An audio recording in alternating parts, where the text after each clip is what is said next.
കേരളത്തിലെ പൊതുഗതാഗത രംഗത്ത് വലിയ ചർച്ചകൾക്ക് വഴിവെച്ചിരിക്കുകയാണ് KSRTCയുടെ പ്രിയദർശിനി പദ്ധതി. സ്ത്രീകൾക്കും ട്രാൻസ്ജെൻഡേഴ്സിനും സാധാരണ KSRTC ബസ്സുകളിൽ സൗജന്യയാത്ര അനുവദിച്ച പദ്ധതിക്ക് വലിയ സ്വീകാര്യത ലഭിച്ചെങ്കിലും അതിന്റെ മറുവശത്ത് സ്വകാര്യ ബസ് മേഖലയ്ക്ക് വലിയ തിരിച്ചടിയാണ് ഉണ്ടാക്കിയിരിക്കുന്നതെന്ന് ബസ് ഉടമകൾ ആരോപിക്കുന്നു.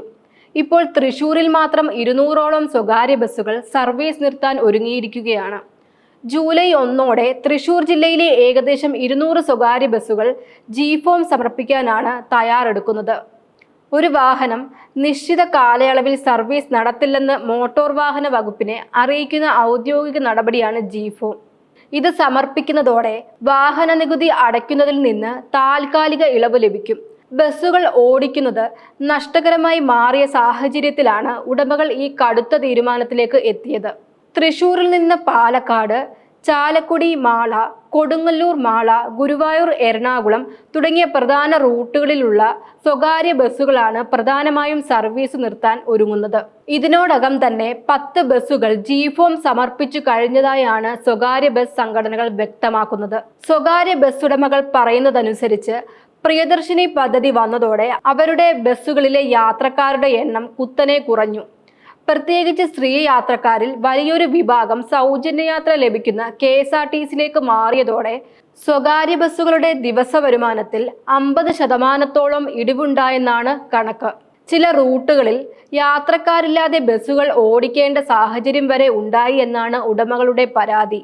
പ്രിയദർശിനി ബസ്സുകൾ നേരിട്ട് സർവീസ് നടത്താത്ത റൂട്ടുകളിലും ഈ പ്രതിസന്ധി അനുഭവപ്പെട്ടിരിക്കുന്നുവെന്നാണ് സ്വകാര്യ ബസ് മേഖലയിലെ ആരോപണം. KSRTC ബസ്സുകൾ ഉപയോഗിച്ച് കണക്ഷൻ യാത്രകൾ നടത്തി യാത്രക്കാർ ലക്ഷ്യസ്ഥാനത്ത് എത്തുന്നതിനാൽ സ്വകാര്യ ബസ്സുകൾക്ക് ലഭിച്ചിരുന്ന സ്ഥിരം യാത്രക്കാരെയും നഷ്ടപ്പെടുകയാണ്.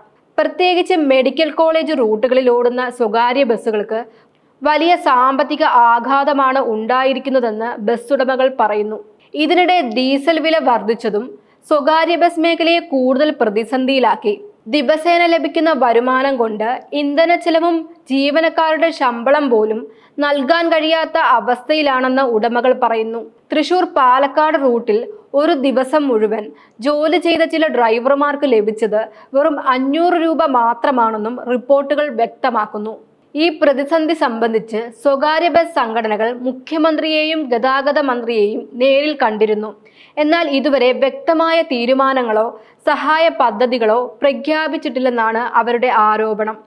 സർക്കാർ സ്വകാര്യ ബസ് മേഖലയെ സംരക്ഷിക്കാൻ അടിയന്തര ഇടപെടൽ നടത്തണമെന്നാണ് സംഘടനകളുടെ ആവശ്യം. സ്വകാര്യ ബസ്സുകൾ സർവീസ് നിർത്തുന്നതോടെ ബാധിക്കപ്പെടുക ബസ് ഉടമകളെ മാത്രമല്ല, ഡ്രൈവർമാർ, കണ്ടക്ടർമാർ, മെക്കാനിക്കുകൾ, ടയർ കടകൾ, വർക്ക്ഷോപ്പുകൾ, ഇന്ധന പമ്പുകൾ തുടങ്ങിയ നിരവധി അനുബന്ധ മേഖലയിലെ ആയിരക്കണക്കിന് തൊഴിലാളികളുടെ ജീവിതത്തെയും ഇത് ബാധിക്കുമെന്നാണ് ആശങ്ക. 200 ബസ്സുകൾ നിർത്തിയാൽ നേരിട്ട് 100 കണക്കിന് തൊഴിലവസരങ്ങൾ നഷ്ടമാകാനുള്ള സാധ്യതയും ഉയരുന്നുണ്ട്.